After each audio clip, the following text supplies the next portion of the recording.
महाराष्ट्र की ग्रोथ को एक मजबूती मिलेगी? देखिए, पोर्ट्स के माध्यम से महाराष्ट्र बहुत बड़े पैमाने पे आने वाले वक्त में डेवलप होने वाला है।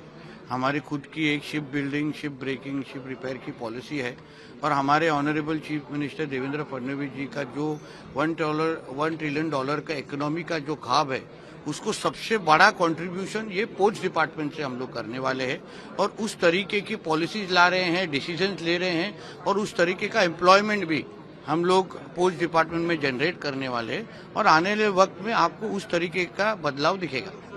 बांद्रा में जिस तरीके से रेलवे द्वारा कार्रवाई की गई, उसमें कुछ हिंसा जैसे मामले सामने आए, कुछ गिरफ्तारी। आप अगर गवर्नमेंट के लैंड के ऊपर आपका इलीगल घर बनाओगे, इलीगल मस्जिद बनाओगे तो उसको उखाड़ के फेंकेंगे। वो गवर्नमेंट की जमीन है, तुम्हारे पाकिस्तान में बैठे हुए अब्बा का नहीं है, तो तुमको फिर वहां ही जाना पड़ेगा। वो हम साफ ही करेंगे। हम लोगों ने चुनाव में ही बता दिया था कि हमको यहाँ पे कोई भी बांग्लादेशी और रोहिंग्या की गंदगी नहीं चाहिए, तो हम अपने दिया हुआ शब्द पूरा कर रहे हैं। तो सिर्फ बांद्रा ही नहीं है और बहुत कुछ साफ सफाई करना है। तो बांद्रा से सीख के बहुत सभी बांग्लादेशी और रोहिंग्या ने अपने बैग पैक करके इधर से निकल जाना चाहिए। रुके क्यों है यहाँ? तो इस तरीके की तकलीफ होने ही वाली है। वंदे मातरम को मैंडेटरी कर दिया गया है सभी मदरसा में पश्चिम बंगाल। वो सभी जगह होना चाहिए। मदरसा में वंदे मातरम अगर कल गाया जाएगा ना तो आतंकवादी बनाने बंद हो जाएंगे वहाँ। वो आतंकवादी के अड्डे ही है मदरसा और कुछ नहीं है। तो जल्दी से जल्दी वहाँ वंदे मातरम, भारत माता की जय जितना जल्दी चालू करेंगे ना, ये आतंकवादी वहाँ से निकल जाएंगे। राहुल गांधी ने जिस तरीके से प्रधानमंत्री के लिए आपत्तिजनक शब्द यूज किया, गद्दार जैसा, अमित शाह के लिए, क्या आपको लगता है? देखिए, हमारे देश के प्रधानमंत्री के बारे में अगर कोई इस तरह की बात करे तो वो पाकिस्तान का एजेंट ही हो सकता है ना।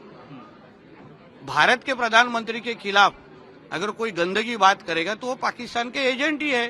तो और कौन है फिर राहुल गांधी?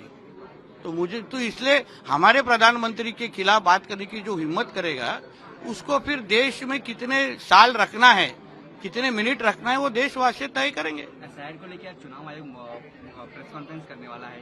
कुछ दिन पहले हमने देखा महाविकास आघाड़ी का डेलीगेशन गया था चुनाव आयोग को मिलने, और आदित्य ठाकरे का कहना है कि एसआईआर से भाजपा को पश्चिम बंगाल में फायदा हुआ, क्योंकि एसआईआर के वजह से वोटिंग लिस्ट में जो कोई ये लोग ने इलीगल बांग्लादेशी रोहिंग्या भर के रखे थे, जिनके वजह से इनके वोट जिहाद के नाम पे इनके सांसद जो चुन के आए ना, अभी आने वाले वक्त में चुनाव नहीं चुन के आएंगे। एसआईआर को जिस माध्यम से हो रहा है वो किसी कम्युनिटी के खिलाफ नहीं है, मगर हमारे देश में रह के अगर कल बांग्लादेशी और रोहिंग्या इधर आके वोटिंग कर रहे और उसका समर्थन अगर महाविकास आघाड़ी वाले कर रहे तो उनसे बड़ा देशद्रोही कोई नहीं है।